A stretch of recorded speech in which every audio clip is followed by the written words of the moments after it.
Gentlemen, thanks for joining us, Coach and players. First and foremost, congratulations clinching the berth into the Men's College World Series Finals. If you could give us a quick opening statement about today's game. Yeah, I'm still trying to grasp what happened. We got hustle and bustle there with y'all putting on 3 games, and thank goodness it's going fairly well. 3 games in one day is tough, but a heck of a day to have in Omaha. And us being the sandwich game, like I said, I think it's one of the weirdest games I've ever been a part of. Maybe we came out on the winning end because we have one of the weirdest pitchers I've ever been around, and Zander, and he threw the ball really well and led us into the battle the way that he should. But both teams struck a bunch of balls very well.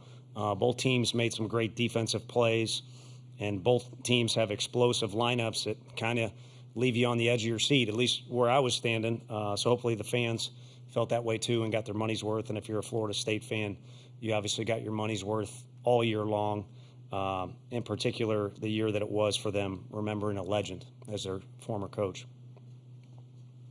Thank you, Coach. We'll open now for questions for the players. Yeah. Blake, can you just walk us through that double play that got you out of the 3rd inning?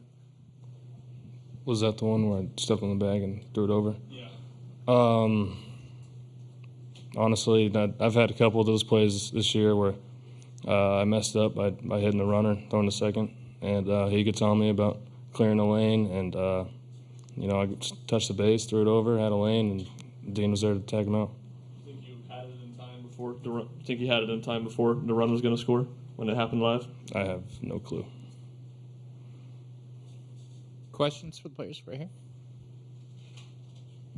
Matt Towering from World Baseball Network. Xander, to keep at bed with 6 of the 3rd innings, striking out 3 batters with the 25 batters you faced of the FSU offense, what was just the chemistry you and Stark had today that got you clicking on all cylinders?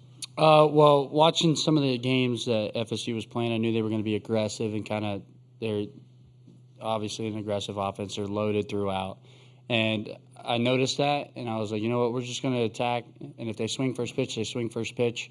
But, yeah, Stark and I mean, we talk a little bit, but not too much. But it's more during the game that we talk and figure out stuff. But overall, great dude, and I'm glad we got the win today. Wait, go back. Another question. Xander, what was it like facing this Tennessee lineup back in the fall? I mean, speechless, I guess. I mean, I remember in the Fall World Series, it was kind of like that. Simo took me over the wall at the Smokies Stadium. And obviously, facing Burke, we like to joke that one person has each other each day. Either he goes 2 for 2 or I get him out twice. So it's a little bit in between. And you have Billy there.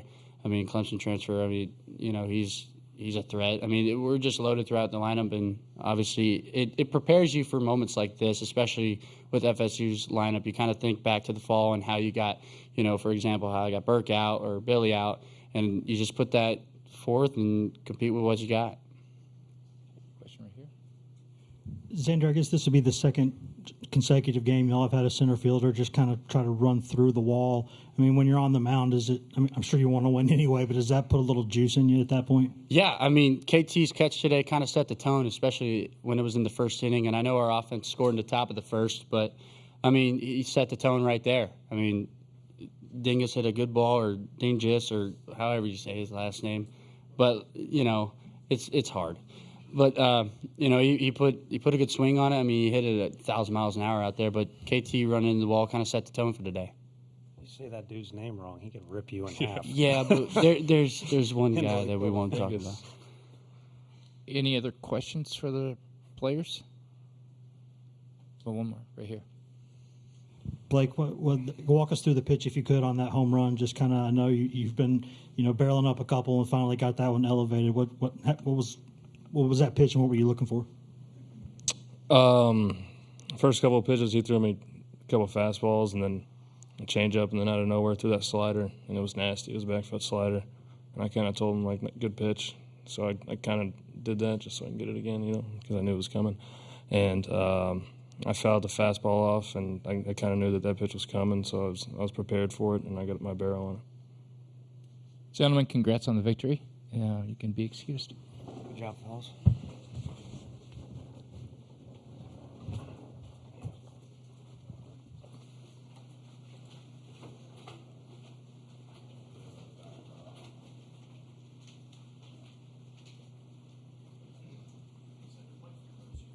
We'll open for questions, starting right here with Coach. Yeah, Tony. After getting close the last few years, what's the emotions like for you, and now getting a chance to take this team into the championship series? Yeah, it's kind of hard. There's a lot of hustle and bustle, like I said, after the game, and then also you want to manage it as well as you can. It's interesting the position we put ourselves in. Kirby, Snead, Combs, and there's others too, but those have kind of been our main three guys are fresh as a daisy, if you were watching Tombstone. And Zander's just throwing the heck out of it and got a really low pitch count. So just kind of want to always make sure I'm doing my part and putting these guys in a good position to succeed. But Zander wouldn't let you take the ball out of his hand today, and we decided to utilize those guys. So that's just kind of where my head's at, I guess. It's not a great answer. But it is cool to see a cultivation of just like Burke's development and Kirby being a mainstay of this program and Zander, his contribution over. So there's we kind of always say before something happens. And there's been a lot of build-up into the successes we've had this year and the failures too, to be honest with you. And it's just been fun to be a part of. And as far as my emotions, I'm kind of at the point where I'm just following these guys. There's certain tasks that I have to do, and there's direction that I give them, and they'll listen, but kind of following them right now makes it nice. So we'll go 1 and 2. You talked about the game being weird, but just how significant was getting out of that third inning unscathed, and how kind of peculiar was that sequence? Yeah, it was nuts. I'm not even quite sure what happened on Dean's play. He made such a good play. He got a great first step. On the ball he made an error on, he got a great first step, too. It was almost too good. He was moving so fast, and, what happened, but he put himself in a great position to go to option A or option B, and you always take option A as, protecting home plate. And then the next play, just an outstanding job by Zander of keeping his composure, and then as much as we'd like to take back either a couple errors or, we did give up a few free bases, which is, not necessarily, well, I guess one. The guys played really good defense. I mean, KT's catch was incredible, and there's an exclamation point on, I think you guys were the ones that asked me earlier in the year, can he play center field? The guy Jordan Beck did it too. The coach tells you can't do something, and you need to bow up. You need to be respectful to the coach, but you need to bow up to the situation. And he's been a maniac in the outfield during BP. I grew up watching Willie McGee, and he was so good defensively, but if you ever were able to go to BP, it kind of all started there. I mean, he treated BP like a game, and that's how KT is. And he can play any of those three spots as well as anybody, I feel, in our conference, is at least what I know well, maybe even the country. Yep. I want to ask about that third inning, too, the play that Dean made and the play that Blake made. You talk a lot about maturity. Are those the type of plays that a mature baseball team makes this time of year? Yeah, I mean, Dean will give you a smirk, and, there are a few things that go in the freshman category, but he's oddly mature for his age and physically mature, too. But by this point in the season, you should kind of be a sophomore if you're a freshman. And then, I don't know how many postseason games Blake has been able to be a part of as well as others. And even Zander didn't get to pitch here last year, but he's seen so many of them and now been a part of them too. It benefits you. And again, I always say, you can do something for the first time and still have success. But I think there's some contributions there for sure of our guys kind of relying on the past to be mature and have experience and know what to do in different situations. But the other thing is, too, I'm very blessed with a support staff that's insanely good. We've stuck together regardless of what goes on, good, bad. Maybe I'll make a snide comment here and there, but we've stuck together and incredibly close. And from my standpoint, why we're close is because I want to win. And I think we do have success because of those guys. And in turn, this group of players will listen as well as I can't think of a group that compares to it. They'll listen as well as anyone. So that to me is mature, is taking direction, even though you are an experienced player or you're really talented or whatever it might be. And I feel like the guys given direction are really good. Tony, I guess kind of careers and seasons with everybody kind of evolve and take turns and all that stuff. The past 4 or 5 starts for Sechrist have been big spots with something on the line, and they've all been good. Like, at what point did you think that he couldn't just be a weekend guy but be this kind of guy? I think when, again, Blake mentioned he's made some mistakes on a particular play, and he bounces back. And I kind of wanted to answer for him there. The homer came after an at-bat where he had a guy at third base and one out, and, that's a pretty dang good spot for Blake Burke to be in. Having said that, if you go back, Oxford might have thrown his very best 3 pitches all in one at-bat to Blake, but to me, I think he hit the ball so hard the next day because he was determined to have a bounce-back at-bat. And I think Zander, being frustrated with me a couple different times where he came out of the game earlier than he should have, again, you bow up. I mean, I've never had a day in my life where Zander's anywhere close to being disrespectful to me, but there's a way you do it on the field where you show this is what I can do. And the old actions speak louder than words. So I think there's many examples with this team. I mentioned it with KT's defense too, where it doesn't go as well as the guys want.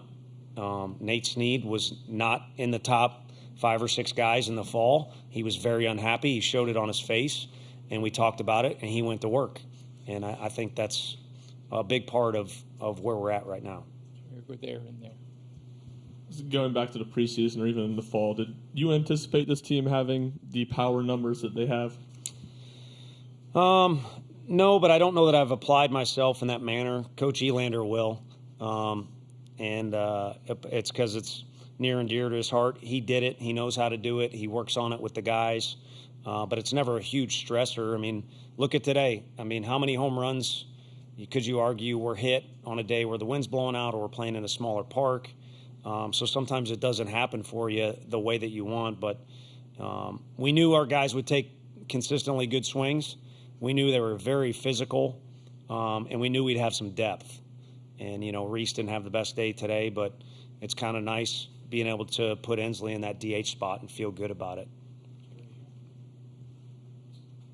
Yeah, I think after the 6th inning, Zander had 66 pitches, and Florida State's guys had 120.